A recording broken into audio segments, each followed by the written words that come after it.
Imagine a city, but instead of being built from the ground up, it's carved directly out of a sheer rock face, right in the heart of a desert. Well, that city is Petra, and today we're going to dig into the story of its creators, the Nabataeans, and figure out how they engineered this seemingly impossible metropolis. So, let's start with this. This is Al-Khaznet, better known as the Treasury. But here's the thing. It's not really a building in the way we think of one. It's a massive, incredible sculpture carved straight out of a sandstone cliff in the Jordanian desert. It's become this enduring icon of human ingenuity. And that just begs the question, right? It's the whole puzzle of this explainer.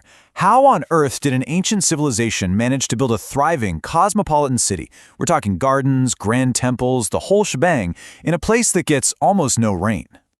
To get to the bottom of that, we have to go back to the beginning. We need to meet the master builders who actually dreamed up this impossible city in the first place. We're talking about the Nabataeans. They were a group of ancient Arab traders, and for almost 600 years, they didn't just scrape by in this brutal desert landscape. They absolutely thrived. They created a kingdom that became a real powerhouse in the ancient world. But to do that, they needed two things to start: a way to pay for it all and a way to survive it. So let's tackle the first problem, money. How did they fund this incredible dream? The answer really comes down to a single word: trade. And when you look at this map, you start to see their genius. See, Petra wasn't built in the middle of nowhere by accident. It was strategically placed right in the middle of everywhere. It sat at this perfect crossroads of the ancient world, linking the rich spice kingdoms of Arabia with the huge markets in Egypt, Syria, and the rest of the Mediterranean. And what were they trading?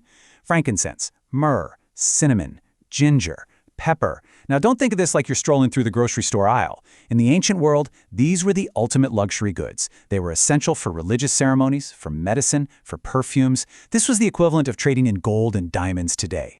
So by controlling this incense route, the Nabataeans basically had a stranglehold on a vital economic artery of their time. You can think of it like controlling a major shipping lane or a key internet cable today. Every single caravan that passed through had to pay a tax, and that made the Nabataeans fabulously wealthy. And that wealth, it paid for everything else. Okay, so they had the money. They were rich. But you can't drink gold. How did they possibly solve the single greatest challenge of living in the desert: water? This quote really gets to the heart of it. For any ancient travelers trekking through the desert, their water system would have seemed like actual magic. It was this incredible display of power, not just over trade routes, but over nature itself.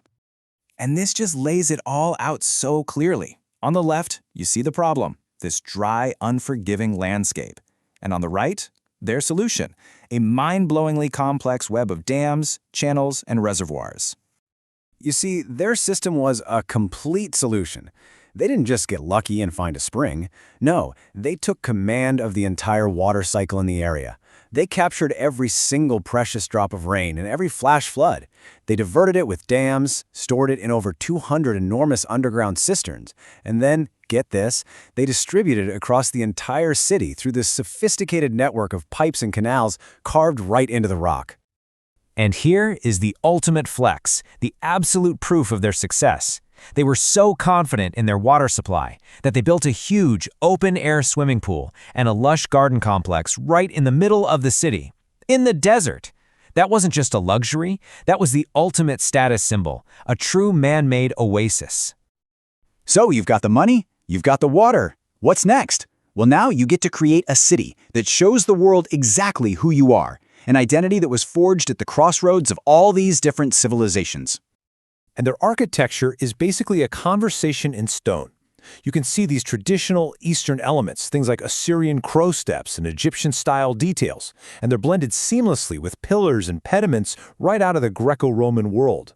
They weren't just copying people. They were creating this totally unique cultural fusion that was all their own. This is a perfect example. Just look at this. On the left, you've got the palace tomb at Petra. On the right, a Hellenistic tomb way over in Macedonia. I mean, the inspiration is obvious. You can totally see it. But look closer at the Petra tomb. You can see how the Nabataean builders took that idea and just ran with it, making it grander, more elaborate, and integrating it perfectly into the natural cliff face. And this amazing style wasn't just for tombs. Their freestanding temples, like the Qasr el Bint you see here, were right at the heart of the city's public and religious life. They combined the grandeur of classical design with their own totally unique building techniques and decorations. So how does this incredible story end? Well, like all great empires, the Nabataean Kingdom eventually came up against forces that even they couldn't control. After centuries of being on top, the kingdom was peacefully absorbed by the Roman Empire in 106 CE. But its real downfall came later. You see, the Romans started developing new sea routes for trade, and those old overland caravan routes that had made Petra so incredibly rich, they slowly became obsolete. The city's economic engine just stalled out, and it gradually faded into history. But in the end, the key takeaway here isn't the city's decline. It's the spectacular fact that it ever existed at all. This reconstruction gives us a little glimpse of what it must have been like, a bustling, vibrant, green metropolis, literally engineered into existence against all odds. It's just an amazing testament to human creativity and resilience. Which kind of leaves us with one final thought to chew on. In a world that's increasingly dealing with challenges like water scarcity and resource management, the story of the Nabataeans suddenly feels more relevant than ever. Their ingenuity is this powerful reminder that sometimes our greatest challenges can inspire our most brilliant solutions. Enjoyed this video? Please like, share it with a friend, and press the bell icon to never miss an update.